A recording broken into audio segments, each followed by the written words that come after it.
Hi guys, it's gsmdown.com and I'm here with the unboxing of the Sony Xperia Z, one of the most awaited handsets of the moment.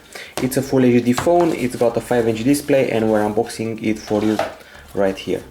And you should probably know that this device was showcased first at CES in January this year. It was also present at Mobile World Congress where we had some hands-on time with it, and now it has arrived on our testing table. It's a beautiful device. I wasn't really expecting the glass back, but it's pretty interesting. Reminds me of the LG Nexus 4 with this glossy allure.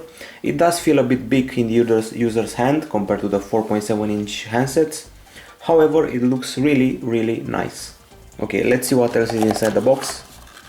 Just in case you're wondering, this phone should be priced at around 600 euros. And here's the pair of headphones that we're going to use on this device. They actually look kind of nice. They have an original shape and form factor, as you can see right here.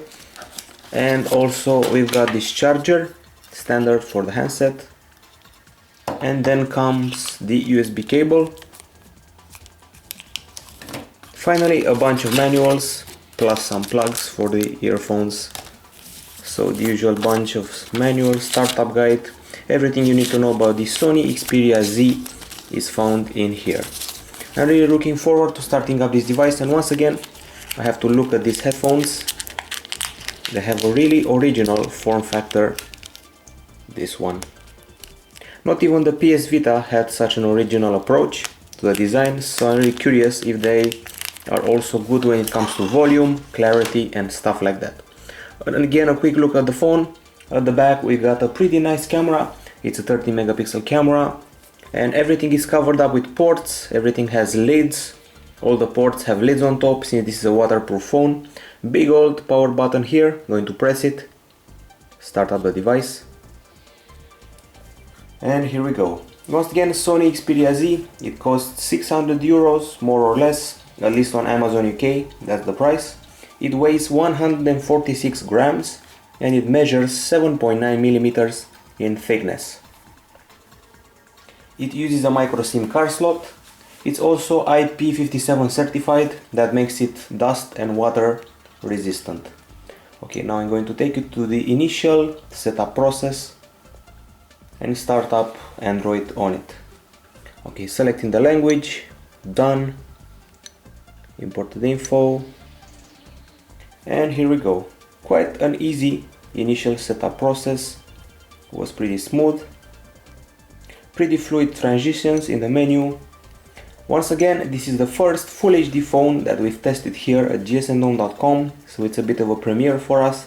Obviously we had some hands-on time with some similar devices with similar screens at Mobile World Congress. And now let's mention something about the device. It's water resistant and you can see that it's also a big fingerprint magnet. It instantly gets smudged.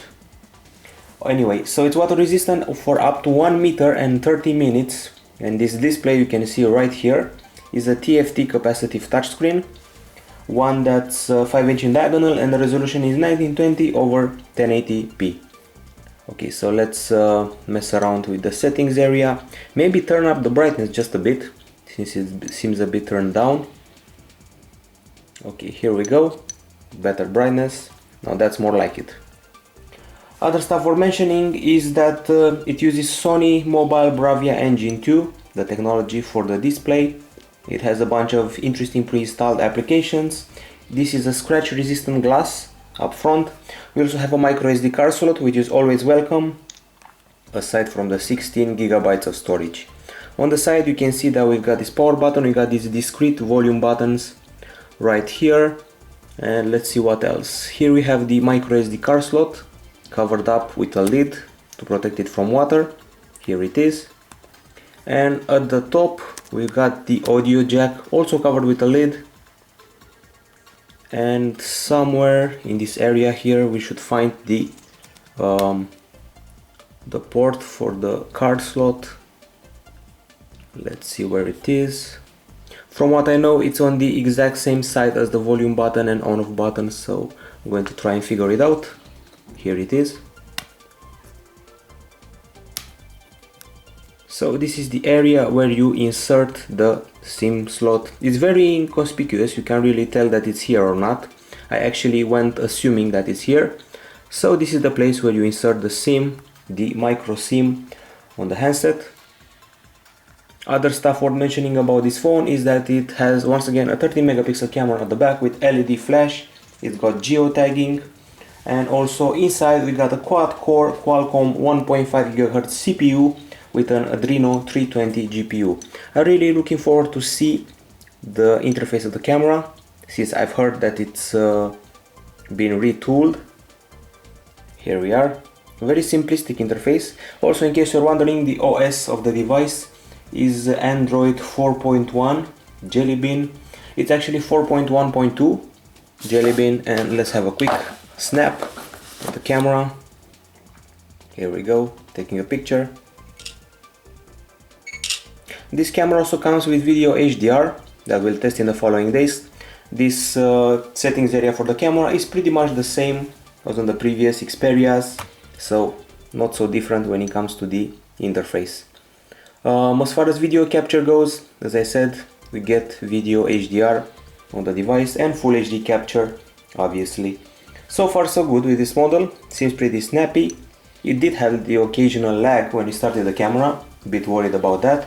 Anyway, you should also know that it comes with a lithium-ion 2330 mAh battery. It's a non-removable battery, and all these port covers all around it provide water resilience. And that's about it about the Sony Xperia Z, unboxed at gsndom.com. We'll be back in a few days with a review of the device. For now, it looks pretty, it has a shiny back, it has an interesting display, and I'm looking forward to test the 13 megapixel camera at the back. This is gsndom.com. Bye bye.